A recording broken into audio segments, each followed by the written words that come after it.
Hey everyone, this is our deck profile for last week's advanced tournament winner, Albert, on Pure Synchron.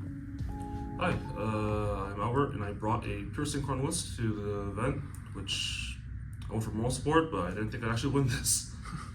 Alright, to start this off, we have our Synchron lineup, which is just slightly different. It still is fairly standard. Your 3 of Stardust Synchron, your 2 of Junk Synchron, your 1 of Revolution, 1 of Assault, and 1 each of Scrap Synchron and Jet Synchron. So the thing here with Stardust is I see a lot of lists run it at 2, but with this list, I want to minimize the amount, the impactability that hitting a hand trap, hitting a normal summon is with the hand trap. So I use a lot of, a little more cards in this list that help me minimize a stopped normal summon. So say my full speed gets impermed or something in the rare cases, then I just use Stardust Synchron, tribute it to keep extending.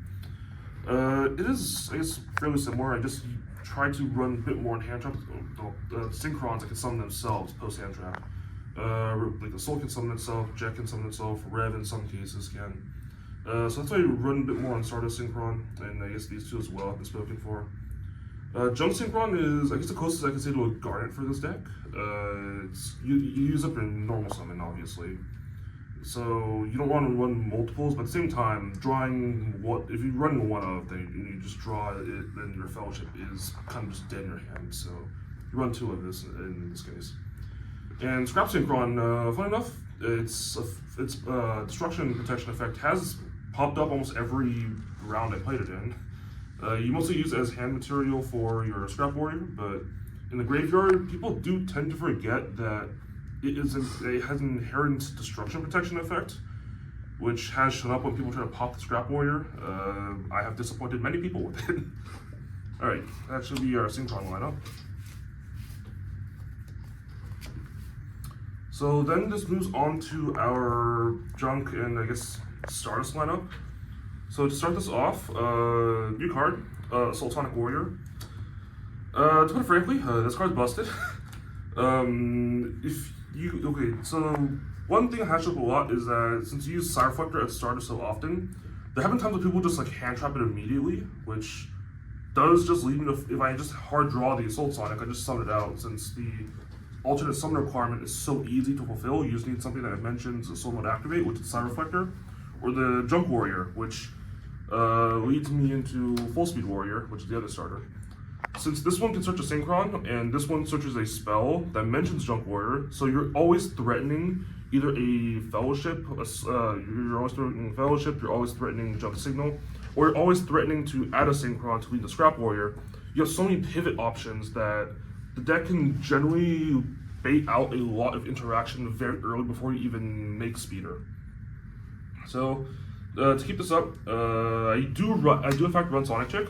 A lot of us do cut it since it's an extra brick that your deck has to deal with, but because I'm using Stardust Synchron as a way to threaten bodies, I do use it as a very simple 1-card speeder, which, does help a lot. There are some people who don't take it very seriously, and then they have to realize I'm threatening speeder on multiple points, which did make a lot of games easier, because I rarely ever went first during the tournament, so I ended up having to find a way to play through a lot of boards, and Sonic Chick did contribute a lot. And then we have Stardust Trail.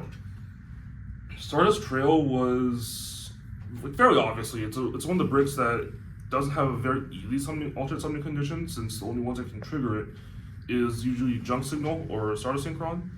And while they're very easy to trigger, I can see why people just cut it, since drawing is probably one of the least rewarding. So since it provides so much to the end board, that if you just hard draw it, then it becomes a little more problematic to combo around, but it usually isn't that bad.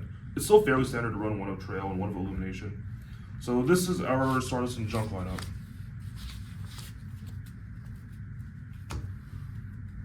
And speaking of which, Illumination, very standard. You have Stardust Dragon on field, and you can summon Trail or Stardust Synchron from the deck, which is fairly helpful.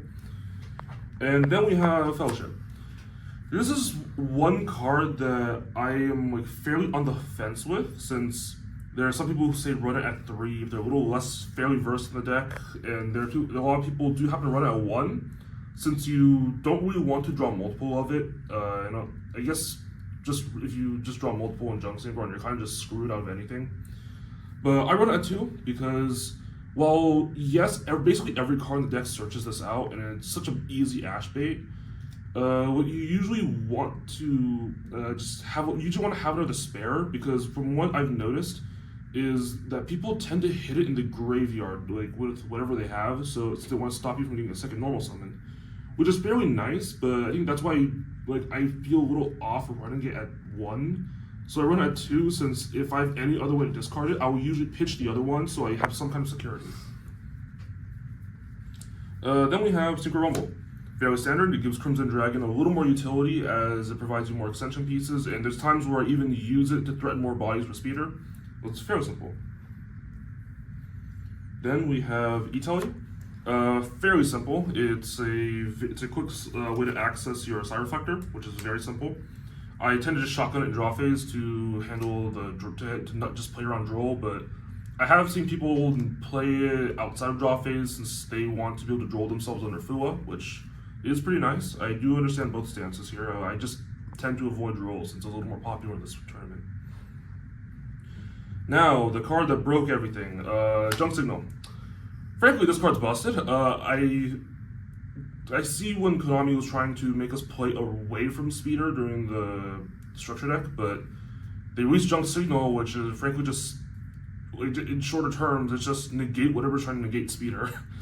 And even if you anticipate they have an imperm, you just tribute it out to E-Telly and starter from deck. This card is busted on so many fronts, and I do think me having the possibility of having this card actually dissuaded a lot of people from even bothering to hand trap Speeder, so they just shotgun every hand trap under the sun for my basic starters instead of actually hitting the Speeder itself. Just making people afraid of Junk Signal probably did me more good for the tournament than anything. So that is all of my main engine. So this is all my non-engine here. Tool of Droll, it's very good in the format, or I guess the tournament environment I was in. Droll was a very good card to have around, and also it is very useful to be able to droll yourself under Fulos, since even after all the support, this deck can't really play that well under Fulos, so you want to have Droll as another option to stop your opponent from drawing basically their entire deck. Then we have Ghost Ogre. Ghost Ogre is doing a lot better this format. I've at least seen that it could put some kind of dent in Killer Tune, which, I mean, I didn't really encounter Killer Tune that much on my end, but it is just very good to have around, since there are so fringe cases where Ghost Ogre would do a lot of damage. And also because I want to summon it off of Emergency Teleport and going second cases, which has shown up quite often. Like, I'm surprised that Ghost Ogre did that much damage, but having multiple E-Telly still gives me another option if I'm going first or going second. Triple Ash, very standard. Still want more anti-Fua options, so it's just nice to have around. And then we have Fulos itself, which has saved me. It has gotten me out of a few binds before, since during this entire tournament, I've only won the die roll once out of 4 times. So almost every time I am usually going second. So it's nice to have Fua and Ash roll around so that I can actually survive and break the board. Speaking of which, I do want something to draw into, so I'm running a 1 of Nibiru. I do see the argument for running multiple of this, which I do understand. I mean, depending on the format, it's probably better to run more of it, but I want something to be able to draw into to immediately punish them. If I have Fua, my opponent's constantly drawing off, I don't want to wait for a drop for going second. I want to be able to punish them immediately on their turn, so I at least have 1 Nibiru going here. If the format's a little more weaker in Nibiru, I will swap in a multiple of it. For now, I'm just going to run 1 of it. Then we have the Reliable, called by, cross out, just to be able to handle the Fua coverage. It's still the one thing the deck can't really cover, and still just very standard to have. Then, Forbidden Droplet. This card has done me a lot more good. It has helped me dodge a lot of interruption, and it has basically won me a lot of games where I just break the entire board on field, which is standard. I mean, well, there wasn't that many decks that were that heavy on back row, so drop it was very useful. So this should be the main deck.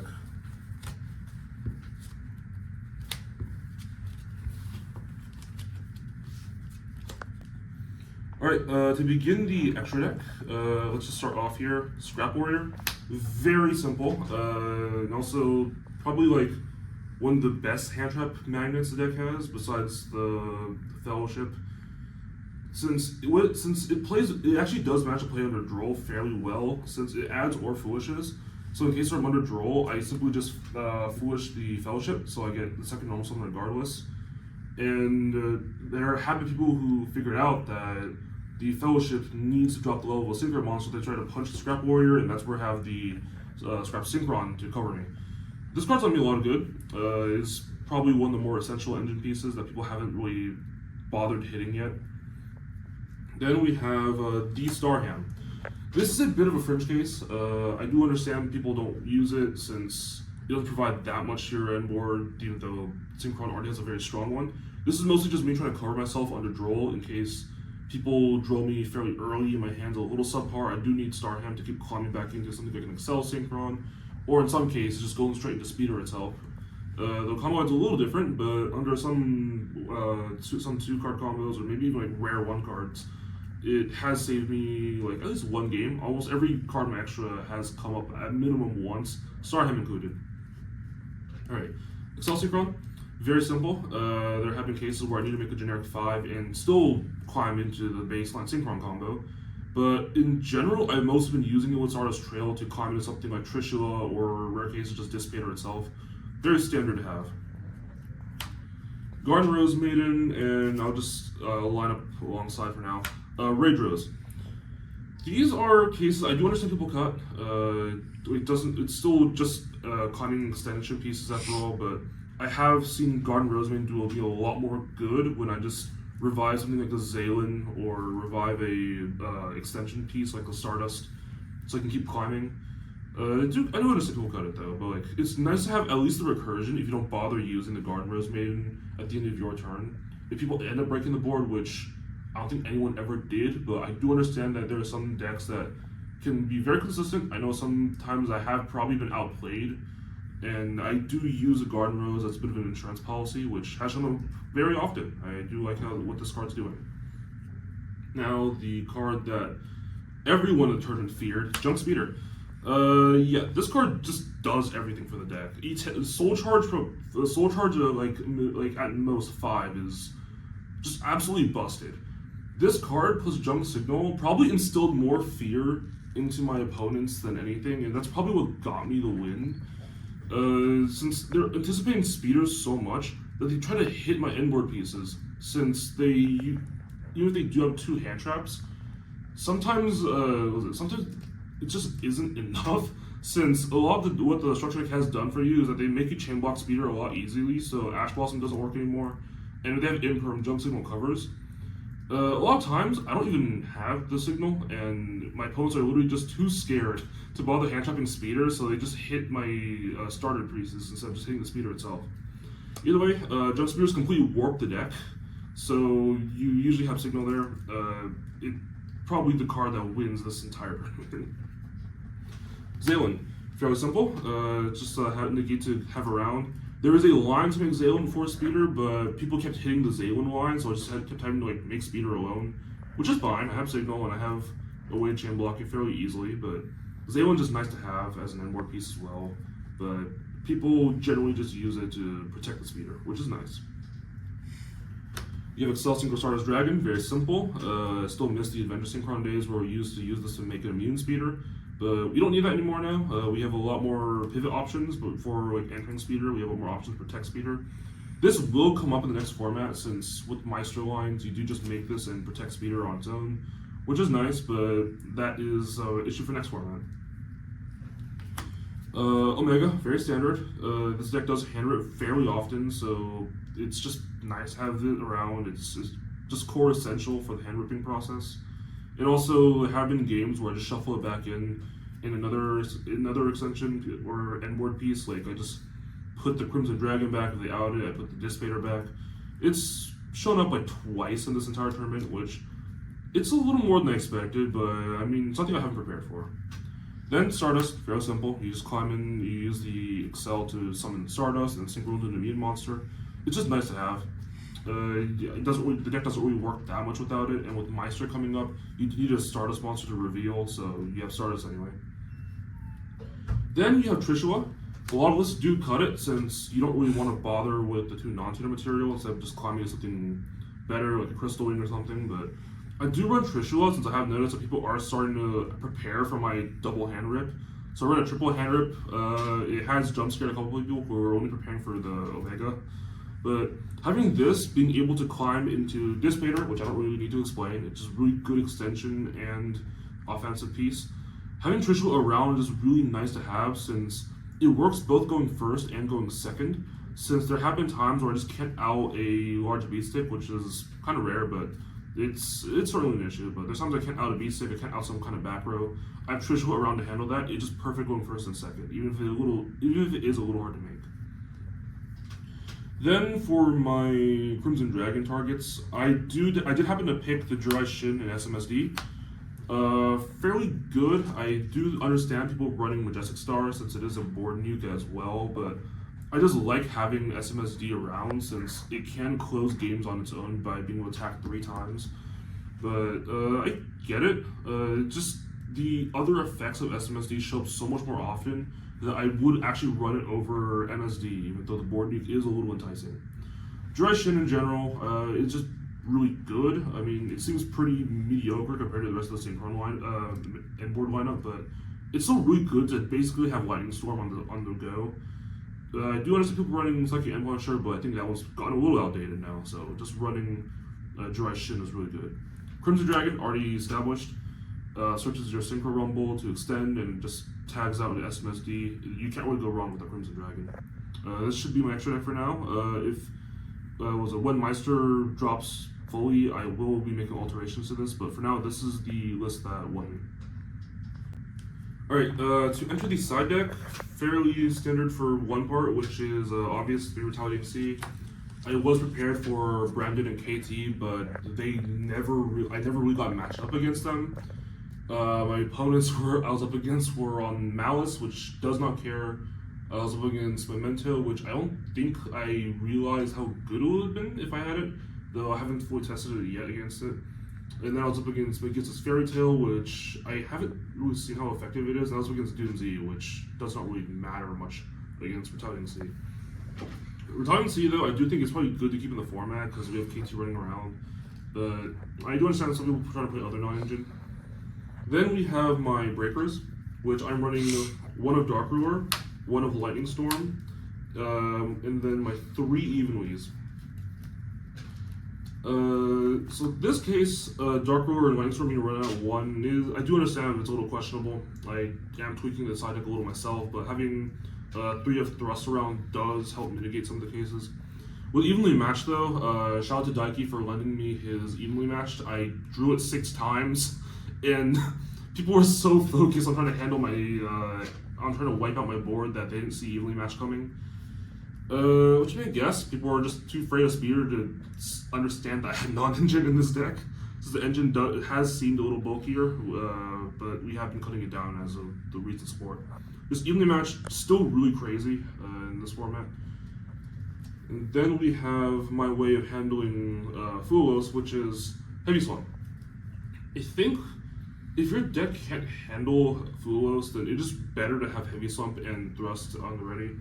If you're really paranoid about people running Slump at your locals or something, I do think you can run multiple Slump, which is fine, but I'm running just one of with Thrust, since Thrust just has a lot more coverage. And even then, I almost never won the die roll, so Fulos just rarely came up. And then, fairly obvious for Synchro decks, Gravity Collapse. Once again, never came up, almost always went second. This Gravity Collapse is really good to have. If your opponent just has a lot of good pivot options, it's hard to interrupt them, or once again, just get Fulos. You just use this as a turn skipper, essentially, and that's how you generally clear your opponent's entire board. Or also their entire turn, which is probably just a little more valuable. This is a little more heavy impact than Slump is. which is obvious. This one's a counter trap, so it can't be searched out by thrust, but having both of them on board is really nice to have as an insurance policy. Alright, so this is the deck profile. I have to make shoutouts to Daiki for letting me to evenly match, which won me multiple games. Shoutouts to the Wolfhound Discord server for all their deck building tips on Synchron, as I'm sure that I'm going to have to go there many times to see how the Meister and Armor lines work. And shout out for Chow for actually getting me to join a tournament for once with Synchron on OS. I mean, it's one of the first times I've joined a modern tournament with a list like this. I just didn't expect to actually win it, but thank you guys for helping me join the tournament and actually winning this thing. Thank you very much.